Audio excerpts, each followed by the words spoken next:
There are concerns about the weather patterns as some areas have been experiencing scorching temperatures, while KwaZulu-Natal is bracing itself with disruptive rainfall as we're seeing some level 6 disruptive rains there being predicted. Let's now speak to my colleague meteorologist Mduduzi Mthembu. Velasa, thank you so much for your time. Let's just start with the tropical storm in Mozambique and the impact that we've seen on the ground, especially when it comes to some parts of the country.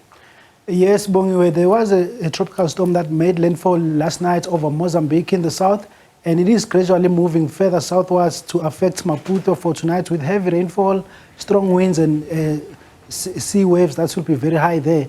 But the eastern side of the storm is also affecting the low-fell region of Limpopo, Mpumalanga, and by tomorrow expecting heavy rainfall as well over the northern parts of KwaZulu-Natal. As you can see on my slide here, it is currently in the southern parts of Mozambique. That red spinning thing is the eye of the storm. So the center of it is over the southern parts of Mozambique. And as such, there is currently no flying towards Maputo in Mozambique.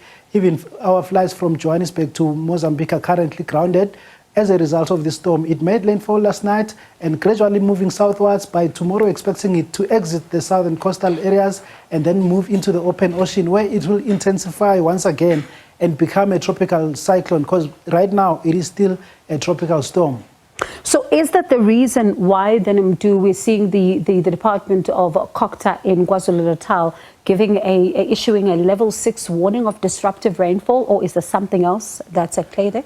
So the South African Weather Service is the only responsible organ of states that is allowed to issue warnings. So this level 6 warning that I have here as well on my screen is a level 6 warning of heavy rainfall, also a level 4 of damaging waves and winds along the north coast of KwaZulu-Natal between Richards Bay and Kosi Bay. We're expecting winds to reach up to 80 kilometers per hour.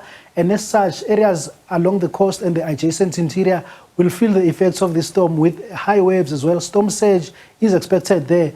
And the worst part is that this is a rural part of KwaZulu-Natal, Umkhanyakude and the Zululand district. So first aid is really not easy to get there, especially coming from urban areas like eThekwini. So they have to be prepared for this storm, because it's not something that is still expected days ahead, but it is actually there over southern Mozambique for today, and for tomorrow it will be reaching the northern parts of KZN.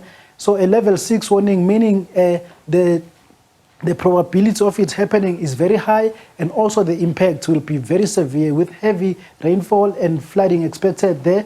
And then also some areas of Mpumalanga overnight, there in the Nkomazi district region of Mpumalanga, there between Nkomazi even reaching Skukuza, there is a level 4 warning there of heavy rainfall that will also lead to localized flooding overnight. Sure, and it's concerning, especially given what we've seen when you think about the provinces of Mpumalanga as well as KwaZulu-Natal when the storms hit. But there's also been something else that, you've been warning us about. In particular, it's around the heat wave, and a lot of people also still concerned that, we're still experiencing some high temperatures. Is it still because of that in Gauteng? And what does it look like for the rest of the country? I know the Northwest was one of the provinces of concern as well. Okay, firstly, the warning of heat wave is no longer applicable for the Gauteng province, because heat wave has to be at least 3 days in a row of very hot temperatures. But tomorrow it will be hot, but it's not a heat wave. Okay. Temperatures for Johannesburg will be 32 and Pretoria will be 34. But for the other provinces that still have a warning for heat wave is the Northwest and the Free State, which is persisting up until tomorrow. And then by Thursday, the heat wave conditions will also be applicable for the Eastern Cape province. And the worst thing is that Eastern Cape is also a coastal province. So it is very hot, and also as a result of being at the coast, it is humid. This can also make things worse than areas that are in the interior. And as a result of dry conditions over the Northwest and the Free State, for this time of the year, we can expect a bit of runaway fires, as you can see on my slides here. Northwest, Free State, the Northern Cape, and the Eastern Cape. Due to the heat wave conditions, we are also warning of runaway fires. All right, Mdu, thank you so much for putting us in the picture, and do hope that, so our viewers do take precaution. That's my colleague there, meteorologist Mduduzi Mthembu.